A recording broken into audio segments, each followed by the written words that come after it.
Hey everyone, this is Cam Garrity.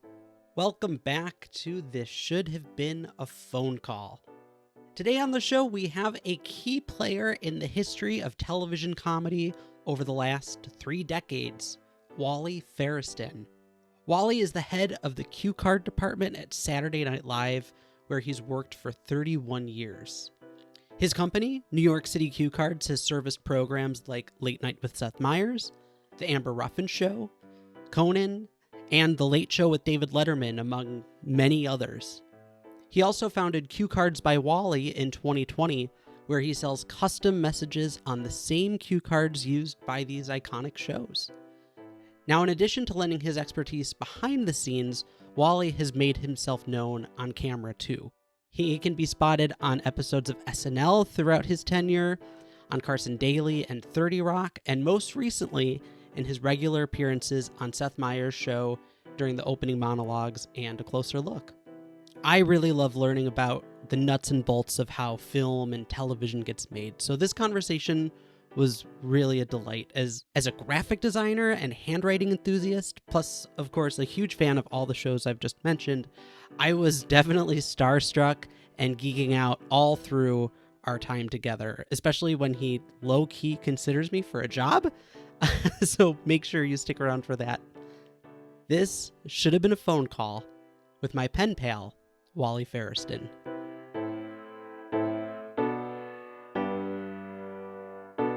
Is Tuesday at least kind of like a calm before the storm? Yes. In a way? Tuesdays are my lightest day. That's why we're speaking on Tuesday. There's no closer look on Tuesday. So it's usually like we did an Amber Says What today. So I did see Amber today. So I have somebody else hold for Amber while I'm holding for Seth. So it's just an easier day for me. I can come in like around 2:30. And, we tape at 4, so it's a light day. I don't have to hold a lot of cards. And, it is the calm before the storm. You described it exactly right. How many cards are typically in A Closer Look? It does vary. Sometimes it varies if there's a full slate of guests. They'll, and it's somebody that they want to give some extra minutes to. They'll tell Sal, who writes the majority of Closer Look, to keep it down in pages if he can, so that they have extra time for guests. But like we had a short one yesterday, and it was probably around 84 cards. That's the short one. And it could be anywhere from 84 to 130 or 140 cards. Could you just describe that process a little bit? There's a wonderful video that I'll include in the show notes that kind of, it was like a behind the scenes making of SNL. Yeah. There was a great kind of breakdown. But some of the things that they don't necessarily show is like, obviously you're not holding all 84 cards at a time. So like, what's the choreography between you and either a PA or someone else on your cue card team? It's funny. Everybody asks me a lot of time if cue cards is a union job, and it is not. We work in union studios. So the way they get around that, I'm considered a vendor, actually. So I'm a vendor to NBC and to Late Night and to SNL and to all the shows that use my company. But for every card that I pull in these NBC studios, there's a union guy catching that card. And I think the reasoning behind that was, well, first of all, it's very helpful. It helps us out. It helps me out. It helps my guys out that hold cards as well. But I think back when SNL started, they used union guys to actually hold cue cards because it wasn't that difficult. If they had a couple cards they needed to hold up on something, there were only 2 guys working in like the first couple of years doing cue cards, and they had union guys helping them out. So then it started getting trickier and more complicated, and the union guys weren't, trained enough. So you can never take a job away from a union guy. So they made the union guys catchers. So for every card I pull in any of the studios, I have a union guy catching me, which some people are like, well, that's kind of weird. And I was like, it's not actually. It makes my job way much easier. I really, really helped them out. So for a closer look, and if it's 84 cards or 184 cards, I can break them up on videotapes. So if there's a videotape on card 30 and it's longer than 10 seconds, that's where I'll break it up and I'll put it in a stack. And I just, angle them off, break up the sets. And usually it's like 30 or 35 cards. And I break it up that way. And that way it's easy. If there weren't any videotapes and I had to hold 84 cards, it'd be very difficult. I could do it. 84 I could do. I think I've done 96 for cold open for Saturday Night Live with no breaks. I couldn't do it. All these guests. It was one of the Alec Baldwin Trump ones. Okay. Yeah, and those would be like 12 minutes And I long had or all these longer. guest stars coming in, and the other guys could break it up but I was holding for Alec, and everybody, and I think De Niro was in it, and all these people were coming in the door, and I couldn't break it up. I couldn't. There's nowhere I could break it up, so I held 90, 94, 96 cards, and it was one of the scarier times because first of all, I was worried about dropping a card, which I've never done. More scary, which I didn't. I got through it. I was relieved, and I went to hold the monologue, and I'm holding over the camera. You can't see this is a podcast, I understand, but I'm holding cards over the camera, and I go to hold them up, and the camera's a little bit higher than it was, and my left arm was dead from holding those 96 cards in the cold open, and I almost dropped all the cards.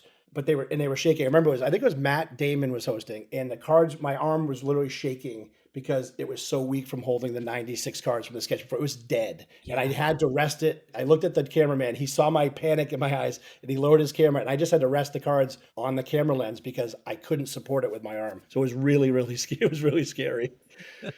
That's so crazy to me. And so I'm a graphic designer by day, but I also, in addition to podcasting, kind of have a side hustle as a puppeteer, and I'm close with a lot of the people who, work Sesame and the Muppets and all that sort of thing. And so in our line of work, holding things above your head is definitely a part of the job. Yeah. Scarier when the thing over your head is like Big Bird's head, right? Yeah. But I could only imagine the fear of cards for Matt Damon on live television. Oh my God. If I was Matt Damon, I was thinking about that. If I was Matt Damon looking at the cards and they were literally shaking, like I could not hold them steady for like the first couple of cards, I would be really, really nervous. If I was him. But we got through it. He did fine, and we didn't drop any cards, thank God. Excellent. I was also surprised to see, it looked like last week or 2 weeks ago when Seth was out he was in that secret location in an apartment during COVID, that you were still doing the cards remotely, which I didn't think you did in the first lockdown. How was that decision made? So I can tell you about that. First, during the first lockdown, no, I didn't hold cards for any closer look. Seth had a prompter app. Okay. But they did come to me after they did a sketch with somebody else. They did it with Amber. They did it with somebody that was in a different location. And the prompter app wasn't working because it wasn't really synced up for both of them. So the timing was off and it was really hard for them. So they asked me if they thought I could do cue cards for them over Zoom. And I was like, well, how's that going to work? And they'd been working on all this stuff. They were like, well, you'll print the cards at your house, which they had to send me some supplies. I had some. Print them at your house, hold them in front of your camera. So hold them at this computer. I held them in front of this camera. And then they were able to pin me to Seth's screen and then whoever the other person was. I think the first one I did was a relay with Seth and Amy. So they both pinned me up near where the camera was, as close as they could get it. And I held cards for it, and it worked. And the timing was great. And I only did it like for a couple things, like if there was a guest star. I couldn't do a close look by myself because it's too many words and too many cards. I wouldn't have been able to do that. So it worked for that. So then when Seth got sick, and they said we're going to shoot stuff. He's going to shoot it from his house, but he wants to try doing cards. And we've done this before in the studio when we were back in the studio. And again, we had a guest star like Andy Samberg was going to do a sketch with him. They pointed a camera at the cards near Seth's desk, and Seth read the cards, and then Andy was able to read his lines as well. So we just basically did the same thing, but it was very strange and very scary for me because we'd rehearsed it early on to make sure it was going to work, and it was not working because there was a little bit of a delay. And when you're pulling cards normally, so when I'm pulling cards, and the way that Seth and people talk so smoothly reading cue cards is I pull the cue card when there's still like 3, maybe 4 words still on the card. But when you're reading things, it's already in your brain. Your eyes see it, and you can pull that card, they'll finish the sentence, and then they'll see the next card. That's how cue cards really work, and that's the thinking behind it. Seth was on a little bit of a delay, which I didn't realize, and he kept on saying, you're too slow. And I'm like, well, I'm pulling it how I normally would. He's like, no, Wally, there's a delay. Try pulling it earlier. So I started pulling it like on the 6th to last word, sometimes the 7th to last word. And it was so strange, but it worked. That's what we needed. And he was like, oh yeah, that's perfect. Do that. So for 30 years, I'm pulling cards, the 3rd to last word. And for that last week, I had to pull them to the 6th to last word. And it was one of the hardest things I had to do because every card I had to think, okay, where am I pulling this? It was every single card I pulled that whole week. I was focused and guessing, but kind of guessing like where would it be best to pull it. Seth read them great, and it ended up working, but I did not like it. It was Yeah, very no, hard. it breaks your brain a little bit. I Oh, did it? imagined that the face shield with the sponge was probably a similar Yes. transition. Yes. The working with a mask and then a face shield was awful, just awful. Then we get rid of the face shield, which is good, and then I just had to reconfigure the sponge, and I put it like on the face mask string, so that works. But Gotcha. people love the sponge. I don't know. They Yeah. like it. They like it. Whatever works, right? Yeah, exactly.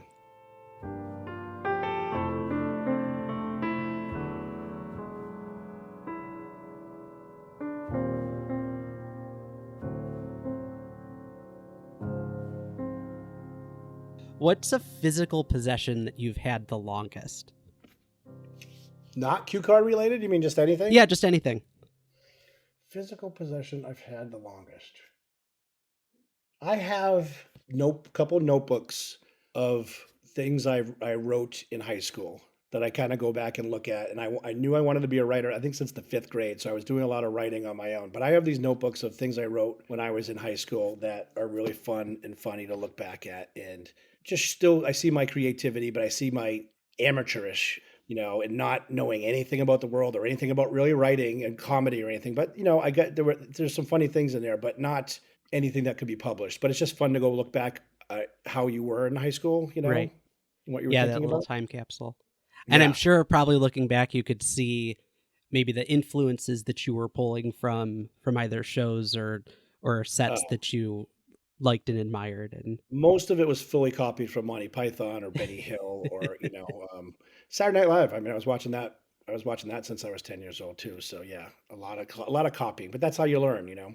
oh, totally, totally. Yeah. Yeah, you begin with that mimicry, and Yeah. somewhere along the way, you find your own point of view and Exactly. such. Exactly. What's a piece of media, either a book or a movie or a song, that you find yourself revisiting most often or very frequently? There's a bunch of movies that if it's on, I almost have to watch. And they're usually stories about someone starting off from nowhere and becoming like the best at something or succeeding. So it's like the movie The Natural with Robert Okay. Redford is a movie that if that's on, I have to watch it. Hoosiers is another one that they've been running them both this month on some of the movie channels. That's another one. But one movie that I saw that really inspired me to be in this business and want to write comedy and be involved in comedy was Airplane, the movie Airplane. Okay, sure. When I saw that movie and I walked out of the movie theater, I was like, that's what I want to do. That's the kind of stuff I want to make. I want to be involved with that humor that just people were rolling and just was like that. Wow, I want to have that experience of doing something like that. Yeah. Now, so was it the experience of being able to create that alchemy on screen, or were you just in awe of the audience's reaction and wanting to be able to create that, like, was it just the whole thing? I think everything about it, everything about it. My inspiration to wanting to be a writer, which was what I was inspiring to, and I still kind of am, was fifth grade writing a paper for an assignment, and the teacher reads mine out of everybody else's in front of the class, and all my friends are laughing, and everyone's laughing, and I was like, what an amazing feeling that was. That's when I really truly just was like, oh, this is a really cool thing that I can do, and it made people laugh and have fun and smiled, and I was like, and I just started doing it on my own. I just started writing things all on my own and just gave them to the teacher, and she would read them every day, Yeah. and it And really that'll give you the rocket fuel to go for oh like 6 oh years, if not oh longer. my god! So to have that, and then to go in and see a movie and to see these guys on screen doing that to the entire audience and doing it to me, not just me, but the entire audience was just inspiring. Really, really inspiring. I love that. What kind of on the flip side of this now, is there a movie that you probably should have seen by now, but you just haven't? Hmm. I don't know. I do see a lot of movies, and I've seen a lot of the classics. I don't know if there is one that I haven't seen. I don't think so. Because I watched a lot of movies. My dad was really into movies, so my dad would take a bath every night, and he'd get the TV guide delivered on whatever day it was, Monday or something like that, and he would take it into the bath and he'd read it, and he would circle movies that I should see. And that was kind of like my, my education at home. I'd go to school and then I'd come home and then I'd see the TV guide and my dad circled this movie, so I should watch that. It was usually a Western or an older movie, but they were always really good movies, so I've seen a lot. And then I started, then on my own, I started watching things on my own. And yeah, I don't think, I can't think of one that I haven't seen. No, and that's okay. And I have two follow-up questions from that. One is because you're a member of SAG, right? So you maybe get screeners of stuff even early. So like they're just arrived at your doorstep. Tomorrow, they start coming tomorrow. Oh, sweet. Yeah, very perfect. excited. The other thing is that with your father's recommendations, did that help craft what your interests are today? Or was it things like, he really likes that, I can respect that, but I have this kind of genre that I'd prefer to be interested in? No, he was a very funny guy. My brother's a comedy writer. I know it's Spike Feresten. I don't know if you've ever heard of him, but he wrote for Seinfeld and for Letterman. And oh, yes, we both grew up in a very funny household. He was really, really funny. My life and Seth Meyers' lives are parallel here, 10 years apart. His dad was the same way. Just exposed us to Cheech and Chong records and George Carlin records and Monty Python and Mel Brooks movies, would take us to the Mel Brooks movies and stuff at a very early age. I tell my mom was a nurse, so she'd work at nights, and my dad was feeding us dinner and at the dinner table teaching us how to do a spit take and how to do a double take. And just having that exposure to comedy at a too young of an age really shaped our goal. And like I said, my brother's a comedy writer. I'm in the business, and it really had a big influence. Seth Meyers was the same thing. He talks about it. Dad showed him Monty Python and stuff at a very early age, and it's really interesting to see that. And at that kind of an age where you're kind of young, but you're still listening to your father and stuff like that, it's really influential and can really shape your lives. So comedy was always a thing that I was good at. I think it was because my dad was funny and because of these shows that I watched and movies that I watched at a young age. You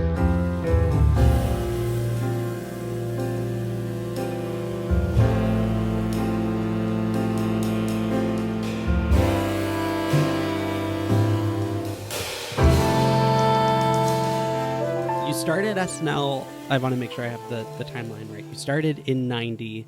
I think I saw that your first appearance on camera was 91 and your first spoken line was in 93. You would know better than me. Okay.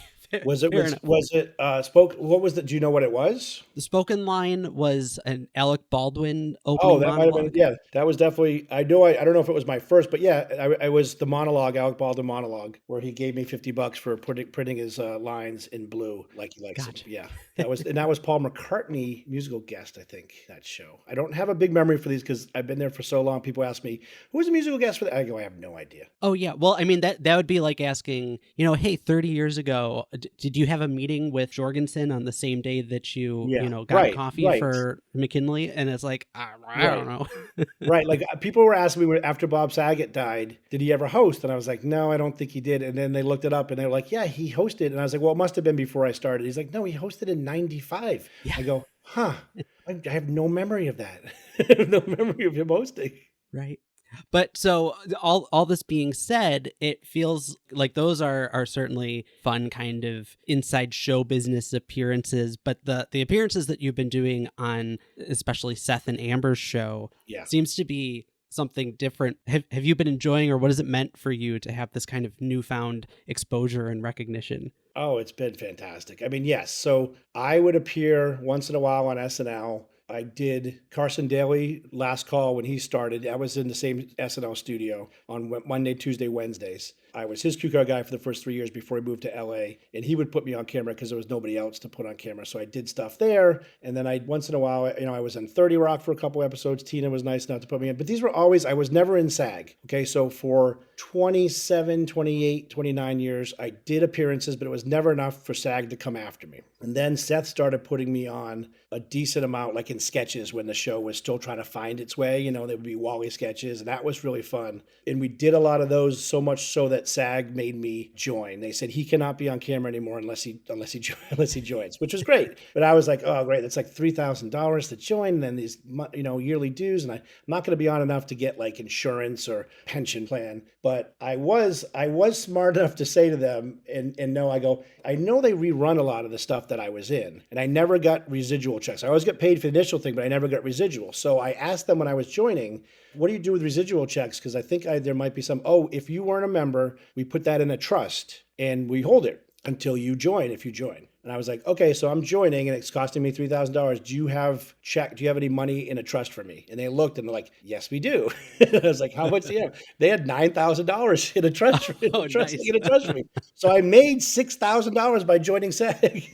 So right there. It's a nice little windfall. Fantastic. So then Seth starts transitioning more political stuff and he's doing more closer looks, and I see my screen time waning and I'm like, oh, that's fine. It's the show takes the turns. And then they put me in a closer look once and the reaction was really good. People liked it. And then they started putting me in more and more and more. And it was just like, I absolutely loved it. It was unseen. I didn't expect it to happen. I thought it was just a one-time thing, but then he just kept on putting me more. And it was becoming a thing where, he gets the best of me one appearance and then I get the best of him the next one, and they mix it up and they doing fun things, but it was always fun. And the thing that I liked the best about it was Seth trusted me to put me in those things, you know what I mean? Like to not screw up the lines and make the, lines. And I think I was a decent actor before all that stuff, but being on so much, I think I've gotten way better. I think I've gotten really, really, because I'm relaxed. It's really fun. I have a good time with it. And, I feel comfortable with Seth. Like I can even throw in an extra, not a line, but I can throw in an extra, nuance or a facial expression or stuff, and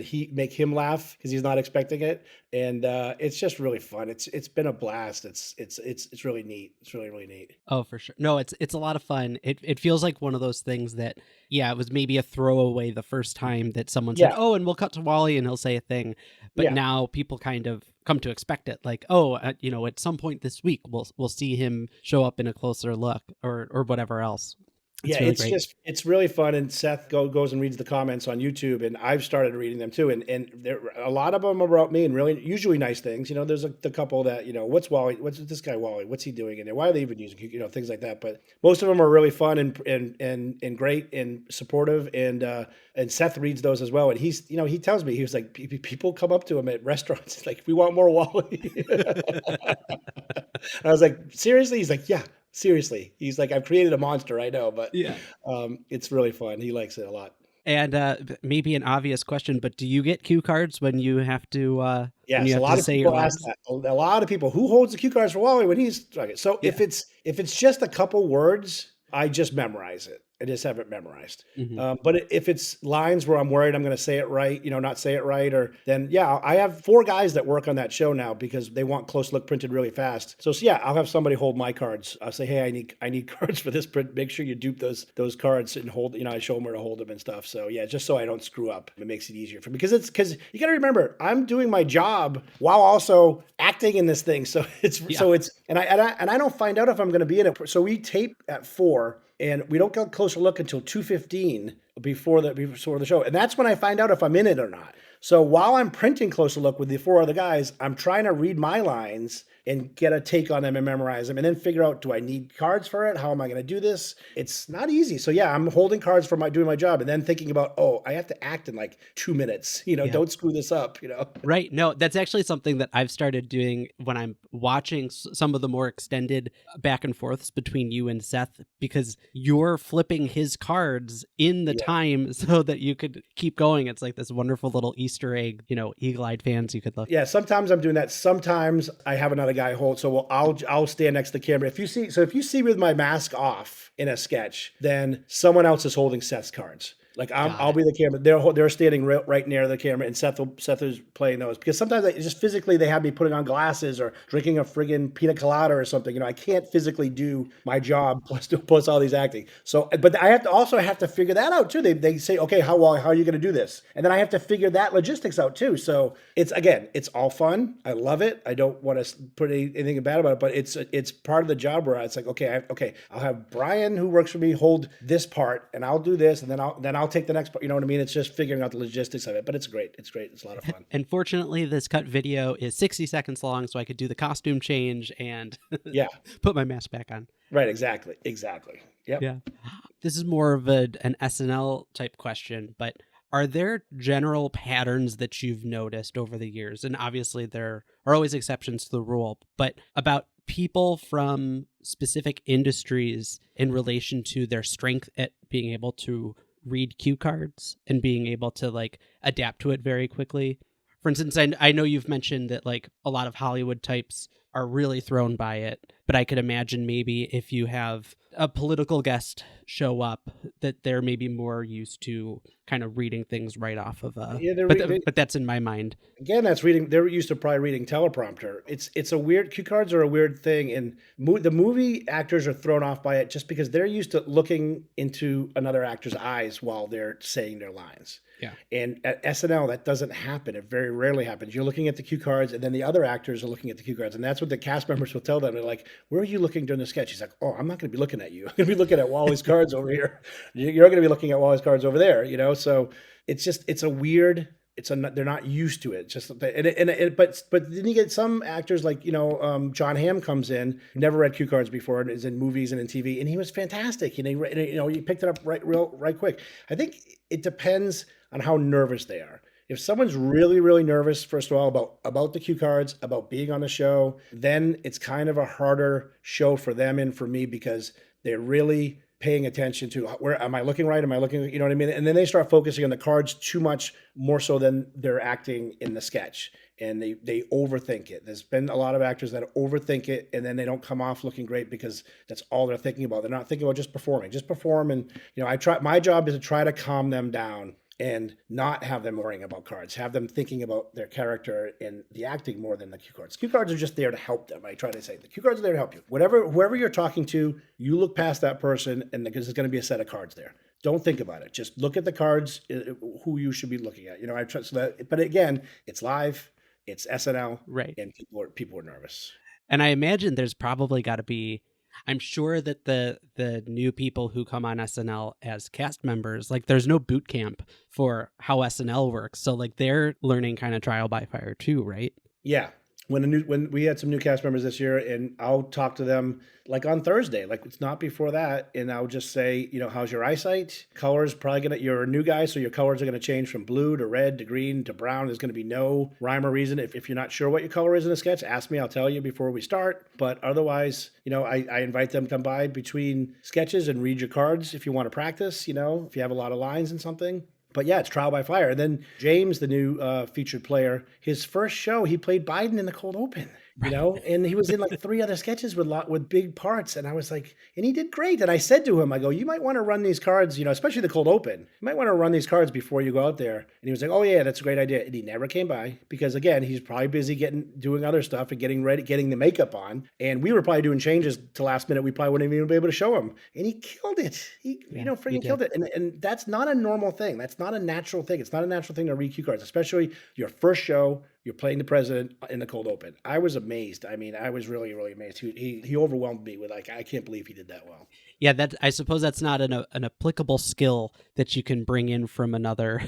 No, I job, asked him. really. It's funny because I asked him. I said, how could you read those so well? And not be really nervous and stuff. And he was like, I got this show at the right time. He's like, I'm 30. I think he's 31 or 32. If I had gotten this 7 years ago when I was 25, I wouldn't have been able to do it. I probably would have said, no, let somebody else do it because I was, but he's like, I'm ready. He's like, I've been ready for this to be on SNL and to get like a big break like this for 5 years. So I wasn't nervous. I was like, let's do this, and not having that kind of attitude, the confidence, I think, just having that confidence and he killed. He did really, really well, Right.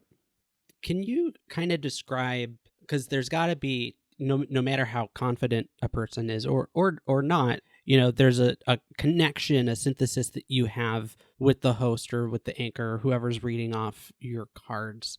Can you describe what that, it must feel like a very close, if not intimate relationship that you have. That's got to be another kind of cool alchemy that you get to experience. It's one of the cool parts of the job. But what it comes down to for a host, especially, is trust, is building that trust. Like I have the cast members trust, like they know their cards are going to be right. They're going to be in the right spot because I work with them every week. But a host who comes in and has never used cue cards before, I have to build their trust from like the first time I meet them. So me going in and talking to them about their eyesight, trying to like downplay it and just say, everything's going to be fine. Have you ever read cue cards before? No. Okay, no big deal. Well, you're going to be in black. You're the only color that's in black. You're the only person that's in black. So when you see black, that's your lines. I can help you out. I can put stage directions on there. I can underline things. I can do whatever you need to do. Just kind of getting them at ease and then building their trust. So when we're blocking on Thursday, making sure there's no mistakes on their lines. Because if there's like a word missing or a line missing,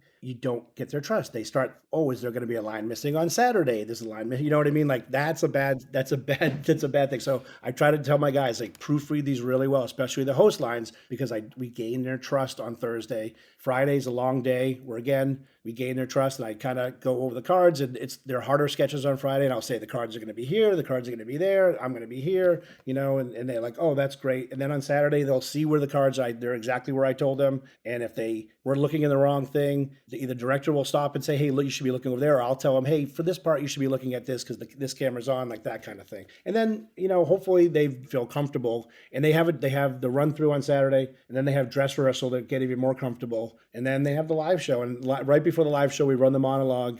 And I say, hey, was there anything wrong with cue cards? Was there anything that you couldn't see or you confused by? And, 99% of the time, they're like, no, it was perfect. Do it the exact same way. So then they're not thinking about cards. They're thinking about their performance. And that's what I want. I love that.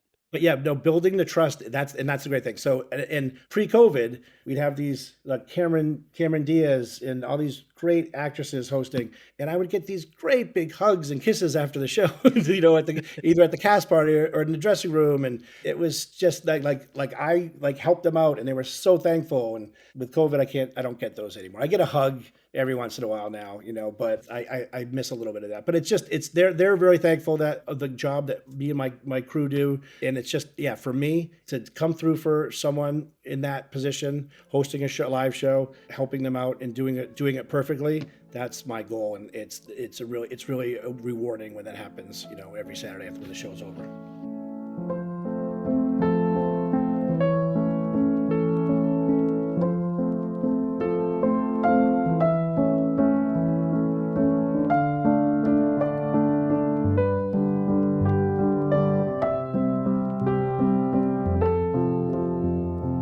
What kind of rehearsal process do you and your guys need before a show? Either learning special kinds of blocking that's specific to the scene, or even just like being familiar with the lines and the rhythm of the sketch so that you could keep up with things and you're not tripping anybody up.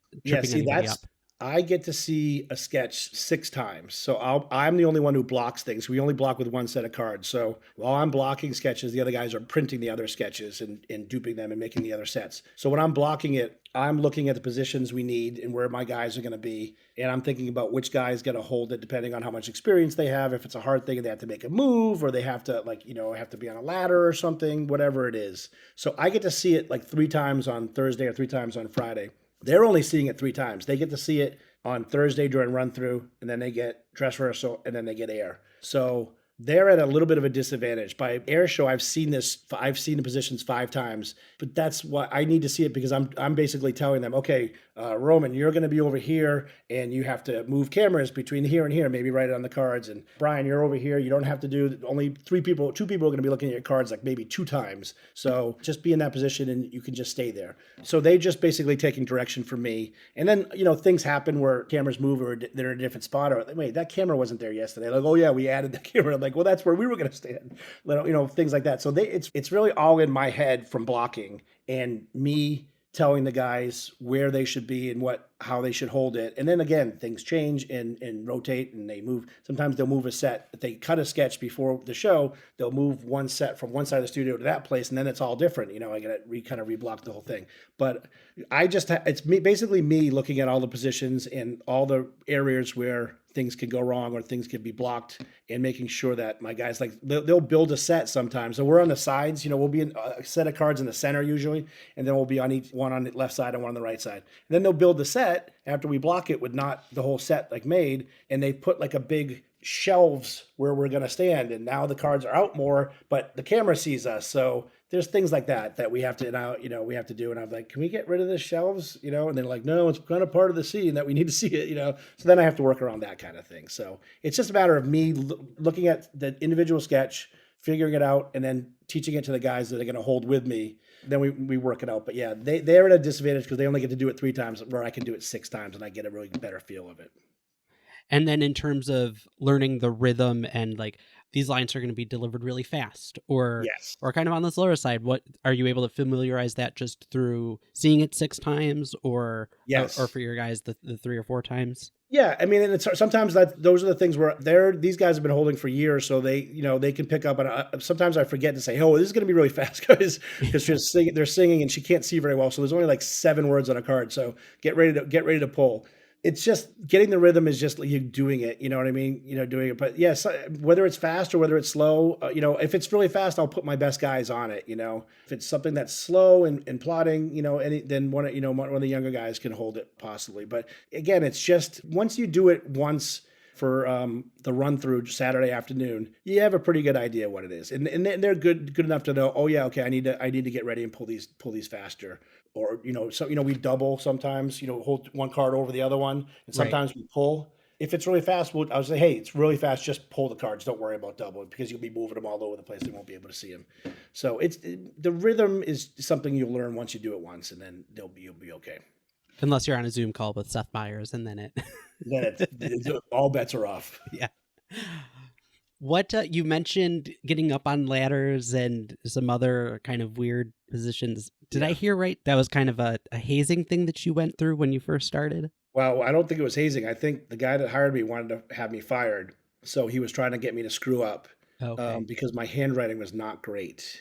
And he was a stickler. Tony Mendez, who recently passed away, our rip Tony Mendez, but he was David Letterman's cue card guy for years. And he trained me. He hired me and trained me, but he hired me with the boss who was a friend of my brother. So I think that's how I got the job. But my handwriting was not good right out of the gate, and it wasn't getting much better. So he had me hold 6 cards. It was a Sprocket sketch. It was Kyle McLaughlin was the host, and it was Mike Myers, and they were doing a Sprocket sketch. And I held the first 6 cards of the sketch, and I would never do that to someone. I was the only one that was holding those cards. So first of all, if I screwed those up, the whole sketch is ruined. But I held them great. I didn't make it. My whole body was shaking. I remember Kevin stood behind me and he said, I couldn't believe, he's like, your entire body was shaking, but you held the cards perfectly still. I don't know how you did that. So I did all right. And then the next show, like again, my handwriting was not getting good. Tony gave me 3 sketches to hold again, which I would never do to a new person, never in a million years.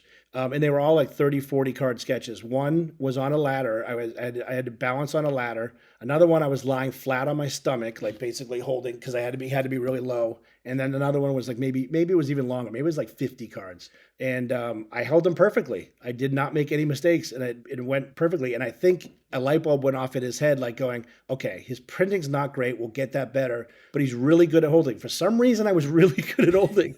It's the fun part of cue carding. I saw that. It's get to be out there with the actors and stuff. And I was like, this is great. And didn't scare me. And it was fun. And he saw me, he can be an asset out on the floor. And I became one of his better holders. And even because I wasn't nervous, I was very calm. And I think, he retired. He went to the Letterman Show full time in my 3rd season. And they picked me to take over the cue cards for SNL, even though there were 4 people ahead of me that had been there for 10 years. And I'd been there for 2.5 years. They picked me because I was calm and I was a really good holder and I had a really good attitude talking with the celebrities and stuff. And they thought I'd be better with that. And that's how I get in charge of things, Yeah, no, that's how it happens. Just being a good, reliable person who a set could already feel kind of like an emergency room, especially if it's live TV. So to have someone with a steady hand, literally and figuratively, is an asset. Exactly. You kind of mentioned like, my handwriting wasn't super strong, but my holding was great. I'm sure you're looking for people who are equally good holders and writers, but are there some people who you're like, oh gosh, this guy is just trembling the whole time. We're going to keep him just doing dupes for us all day? Or do you try to find people who have that balance of both? It's kind of changed now. It's kind of the job is kind of morphed. The first thing I look for is personality, actually. Okay. Because it's long hours.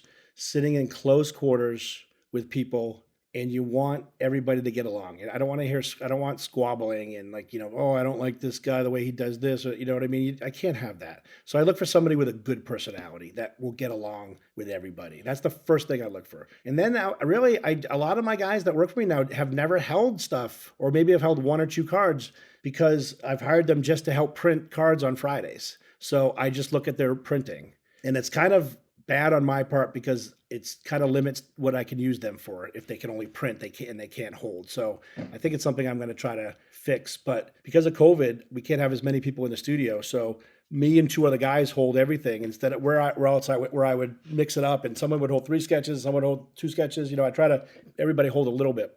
So now I just see, like, if you have good handwriting and you have a good personality, great. Start printing. Come over and we'll train you how to print the block lettering, and, you can come in and print. And then, the holding isn't as important because I have enough guys that can hold. And we don't need as many right now with all this COVID stuff. But when that's gonna change, I really have to start training people to hold a little bit more.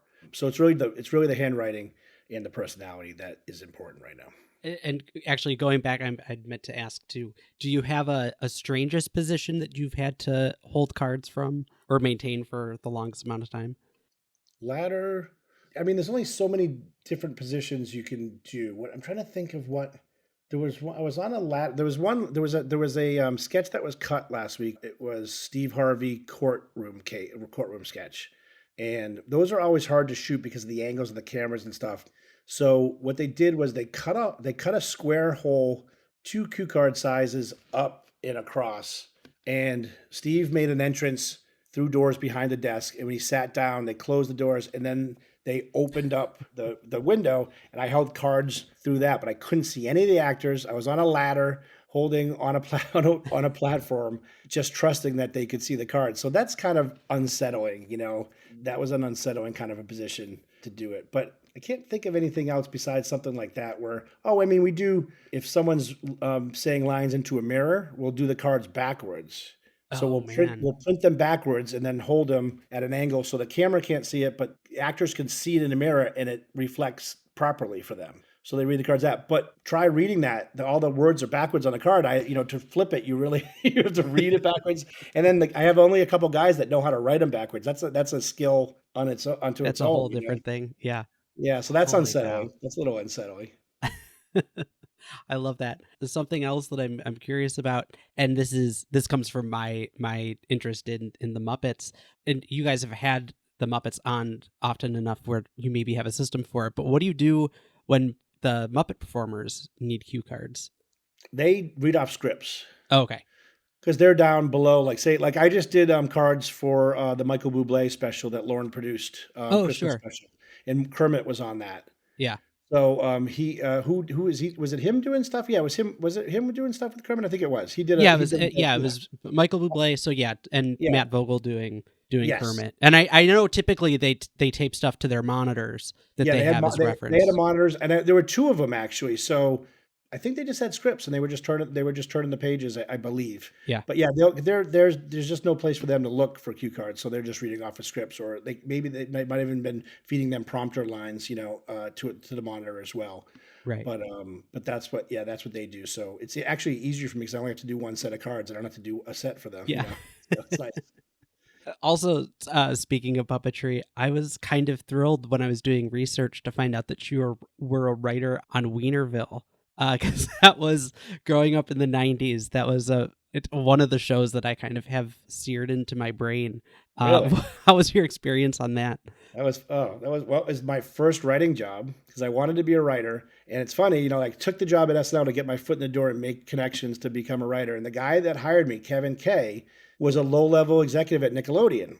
So I started working for him, and within the year, he knew I wanted to be a writer, and I was doing a good job. We were becoming, somewhat friends. And he was like, "Oh, I'm working on this show, Wienerville. Do you, want to, write a script, one of the scripts?" I was like, "I'd love to." So I went over and I met Mark and talked to them about it. And, do you have any ideas? And I was like, I pitched an idea. They liked it, and I wrote it.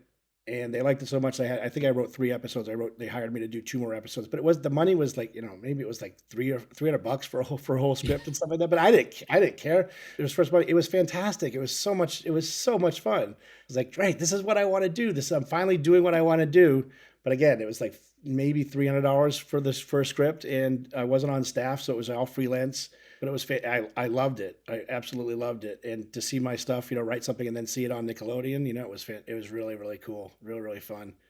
So you mentioned definitely right now, and I think before too, that you kind of got into this world of cue cards and behind the scenes action, sort of to get your foot in the door. Was there a point where you kind of realized this is now the main path as opposed to the gateway, or what was that experience of kind of Yeah. accepting that? Yeah. I mean, I was still writing. I was writing jokes for Weekend Update, getting maybe little writing assignments on the side, but I kept on getting better and better at doing cue cards. And eventually, I was running that show. I was running Carson, Last Call with Carson Daly. I had all my friends were working on Conan, Late Night with Conan O'Brien. Yeah, I didn't have time to do any side writing. There was no time. I was working. I was early on. I was bartending to make extra money. I didn't need to do that anymore. But then we started getting company I was working for was not treating us great. They were bouncing our paychecks once a month, and that I couldn't order supplies because they owed money to the supplier, and he wouldn't send me cue cards, and it was making things really difficult. And my wife, who is in business, she's in marketing. I was like, I think I need to start my own cue card company, but I have no idea how to even go about that. And she's like, oh, and she loves, okay, well, we need to do a business plan. So, I found out, went to all the shows, and I found out what they were paying my boss. And then I gave it to my wife. We did a whole business plan, and she's like, "Oh yeah, okay, we can make some money on this. We should do this. We need to get a lawyer, and we need to figure this out." And I think that's probably when I started that company, and all the shows went with me. I went to all the shows, and I actually ended up buying out the company I worked for because I felt I needed to do it somewhat the right way. So I negotiated a deal with them, and I paid them a certain amount of money over 5 years and bought them out, made a contract with them and bought them out, and then owned the own shows. I think when I had my own company and I was now a businessman, which I had never wanted to do in the first place, but it was kind of cool to say you owned a cue card company and you were doing these shows now. I think that's probably when the writing started going, off to the side. Yeah. And I got more serious about doing this.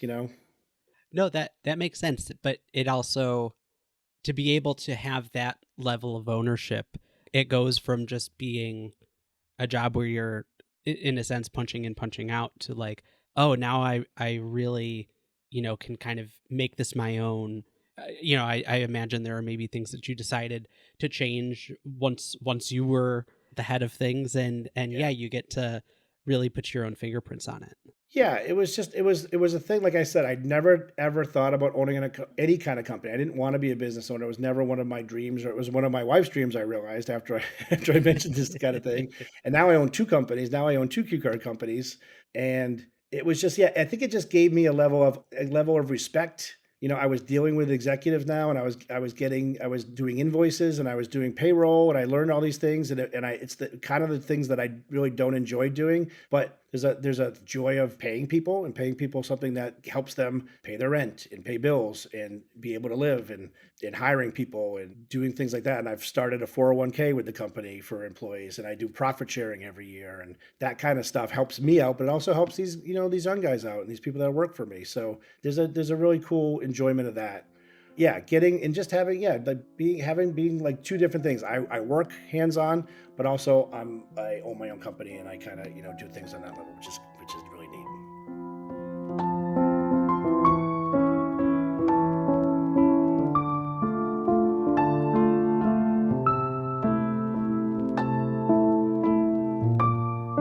What do you hope that the legacy of the cue card team will be among the history of SNL and other late night shows?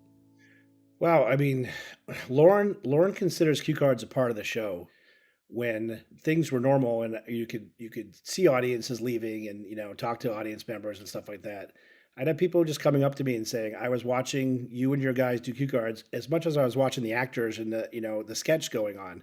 Because it's almost like a ballet. We're all turning cards. There's three of us all turning cards at the same time, and it looks, I haven't seen it because I'm doing it, but it must look really cool, and people have told me that. So Lauren saying that he thinks cue cards are part of the going to the SNL experience and watching us do cue cards is such a cool thing already. I hope it stays that way. I hope it doesn't change. I have two boys both in college, one in Georgia at SCAD and another one at University of Texas in Austin. Both want to be in the TV. My oldest wants to be a TV producer, and my youngest is already saying when he graduates he wants to take over my company, but I'm trying to steer him into doing things on his own. But I'd love for in 10 years, maybe when I do want to step back and maybe just be a consultant, I'd love for it still to be a thriving company and a thriving thing at NBC or for other shows where they could take it over or they could work at it and be there. It would be sad, like if SNL can't ever see it go off the air, but you never know after 50 years what's going to happen with it. But I would love to see that it still can go on for 10, 20, 30 years. It would be a really cool experience and maybe something that, my boys could use as an income stream, even if they're not running it, but they're involved in it in some way. That's what I would like. That's fantastic. I could only imagine, having never been to a taping of any of those shows, what it's like to see all those cards get flipped in unison, but it's gotta kind of feel like when you go to the orchestra and you see all the musicians flip their pages at the same time in unison. It's a wonderful choreography to see. Yes, for sure. What's something about SNL or the late night shows that you wish that like everybody knew so that you would stop getting asked about it? Besides, maybe do you get your own cue cards when you say lines on Seth? Yeah. Well, as well as cue cards. What's the sponge for? Maybe just the ad lib thing. Like, people always ask me, like, how much of the show is ad libbed? And they ad lib. And I say, and this is a thing that they ad lib during rehearsal. You can't ad lib during the show because it'll throw off cue cards. It'll throw off the other actors. It'll throw off the director. But people still think, oh, they're ad libbing through their thing. Maybe there's a line or two that something funny happens that's unexpected. Someone might ad lib a line. But besides that, it's all on the cards. Every single word is on a card. And if they don't stick to that, things get screwed up. So yeah, it throws everything off. Yeah, so I think that like it's all scripted. Everything's scripted. This interview, people may not know, was actually Wally's been flashing cards for me this whole time. So well, is it Cam or Cameron? What do you prefer? Either one is great. Okay, I noticed on your on your emails, like on your sign-offs thing, you wrote graphic design, puppetry, and then legible handwriting. Yes. So my question to you, Cam, is this whole podcast thing a scam for me to get you to hire you to do cue cards for me? That would be a pretty ingenious ruse, actually. Yeah. How many podcasts did you do before me? You are the 8th or 9th person who's been on this podcast. We're 82 episodes into the other show.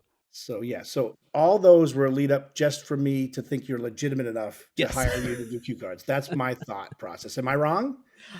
You're not. Let me show you this real quick. It's funny. Colbert tells a story about when he was growing up in the South. He was conscious of the fact that his sort of Southern drawl made him sound less than smart. I remember having a very conscious thing when I was in high school of like, oh, my handwriting is not very good. And I always respected that about my dad and some other people of like, they've got great, impeccable handwriting. So it was something that I like legitimately worked on. This is a note card from something from one of my first podcasts on the other show. And it's always in all caps, coincidentally enough. Well, that makes it easier to be legible, all caps. That's what we do. We print all the cards in all caps, and we have that in common. I had terrible penmanship throughout grade school, middle school, and high school. Terrible.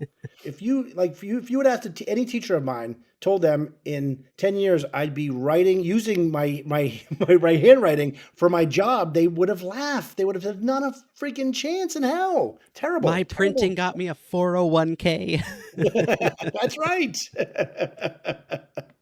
So we had that in common, but I didn't get better until I started doing cue cards. Then I started printing everything in block letters like that, and then people could actually read my stuff. So has it seeped its way into your normal handwriting? It's all block. I block letter everything. I don't cursive anything. It's all block lettering. I feel it's weird. It's hard too. Like if you have to do something in lowercase, like if it's a password or something, it has to be lowercase. I really have to think about the letter I'm writing. Yes. Is there a guest who you'd most like to work with on SNL? Someone who's not kind of gone through those halls yet, or did before you started working there? Who hasn't been on that? I wanted James Garner to be on because I was a big Rockford Files fan and fans of his movies and stuff. And I did get to meet him. And my oldest son's middle name is Garner, named after him. But he didn't do it before he passed away, unfortunately. I'm trying to think if there's anybody. I mean, Willem Dafoe's hosting next week. They just announced that today. I saw that. I'm pretty excited about that. Big fan of his. I think somebody like Robert Redford. That'll never happen, but I mean, somebody like that, somebody that I grew up watching in the movies would be, but I mean, after over 31 years, I've had a lot of my heroes and actors and stuff that I was a big fan of hosts. So there's not many left. But somebody big like that, like Robert Redford, De Niro, I've done tons of stuff with him. So I get to have my De Niro experience, which is fantastic, and Harvey Keitel and things like that. But yeah, I think Robert Redford would be really fun. I like that. Yeah. And then how can people learn more about you and the work that you do? They can go to either of my websites, NewYorkCityQCards.com. That's my business website. There's not a ton of stuff on there. Or you can go to QCardsByWally.com, and that's where you can order your own personalized cue card if you want. I write them all up myself and take a picture with it. And so to prove I did it, you can do a video. But if you want your own cue card, it's the SNL cue cards that we use on the shows and late night. And then I write whatever personal message you want. It can't be anything copyrighted, but that's a fun thing to do. And I've gotten really good reaction, especially during COVID. Like people couldn't go to birthday parties and weddings and things like that. And they ordered cards, and it was just really, really uplifting. It was a really cool, uplifting thing. And yeah, I made a little bit of money off it, but it was more the responses I was getting from people of how it, really, really made the difference for not being able to go to a birthday party or for someone, or it really cheered them up because they've been stuck in their house by themselves. It was just a really cool thing. They can, do that, or just Google Wally Feresten like I do once a week about myself. And there's a newspaper interview. I've been in the Wall Street Journal front page article, and I've been in the LA Times, and I was just recently in my local newspaper in Fall River, where I was born, in West Bridgewater, the Brockton Enterprise, which is right in Massachusetts. I was in like 7 newspapers in Massachusetts, and that was really cool. So yeah, just Google me. Like I said, I Google myself all the time. It's kind of fun what comes up. Don't believe the net worth thing, though. Wally Feresten net worth. That's way. I'm not worth as much as they say I'm worth. Yeah, those are usually pretty bullshit. Yeah. No, and I imagine too, if people want to get a message your way, they could just leave a YouTube comment and you'll get it by way of Seth Meyers. So yeah, or send me an email like you did. Absolutely. Cameron, send me an email on QCardsByWally.com, I think, right? Or Wally, I don't even know my email address. Yeah, it's on the Instagram account. So yeah, it's on the Instagram. Go to my Instagram account. Yeah. Wally, one last thing. You have given me a greater appreciation for all the people that help make the television comedy that buoys my life. I think what you write makes the world a better place, and please keep having fun out there for all of us. I will. Thanks. I really appreciate you saying that. And sometimes I forget to have fun, but I had a producer, Kenny Amon, who just retired last year, who I would see like 11:15. I'd go be waiting outside the host dressing room to run cards, and he'd walk by me and he was like, "Wally," and I'm like, "Yeah." He's like, "Have fun," and he always reminded me about that. And I was like, "Oh yeah, fuck, it's 11:15. We're live in 15 minutes. It's a really cool host in that dressing room, and I get to hold cards for them and do this thing." And it's you do it for so long and you kind of forget. And I've worked in 30 Rock. It's iconic building for 31 years, and you just need that reminder every once in a while. Have fun. And I appreciate you saying that because it does remind me. I really have fun. It's a fun job, and I have to appreciate it a little bit more. But I appreciate you guys, and I appreciate you saying that, Kim, because it is a fun job, and I love doing it. Thanks so much for coming on, Wally. My pleasure.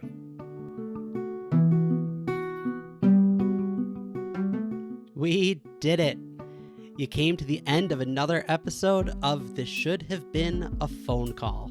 So much thanks to Wally for taking time out of his busy show week to hang out and talk all about his career.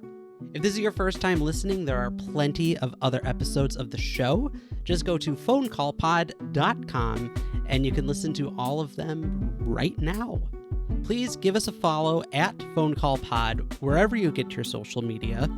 And if you're feeling brave, I always appreciate a good review or comment over at Apple Podcasts or wherever you get your podcasts. It helps the show grow, but it also turns the beast into a human again, so I definitely appreciate that. We'll see you next time on This Should Have Been a Phone Call.